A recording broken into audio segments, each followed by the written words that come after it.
বিজয়ের মাস শুরু, ৫৪ বছরেও প্রত্যাশা আর প্রাপ্তির বড় ফারাক। জুলাই অভ্যুত্থান আশা দেখালেও রাজনৈতিক টানাপোড়েনে চাপা জন আকাঙ্ক্ষা। তারেক রহমান ফিরতে চাইলে তাৎক্ষণিক ট্রাভেল পাস দেবে সরকার। খালেদা জিয়ার অবস্থা অপরিবর্তিত, বিজয়ের মাসে বিএনপির কর্মসূচি স্থগিত। সুপ্রিম কোর্ট সচিবালয়ে অধ্যাদেশ জারি, নির্বাহী বিভাগ থেকে আলাদা হলো বিচার বিভাগ, সার্বিক নিয়ন্ত্রণ থাকবে প্রধান বিচারপতির উপর। বিডিআর হত্যায় জড়িত আওয়ামী লীগ, মূল সমন্বয়কারী তাপস, গ্রিন সিগন্যাল দেয় হাসিনা।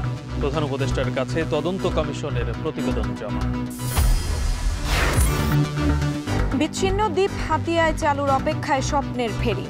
নোয়াখালী যাতায়াতে ঘটবে ভোগান্তির অবসান, উপকূলীয় অর্থনীতিতে গতি সঞ্চারের আশা।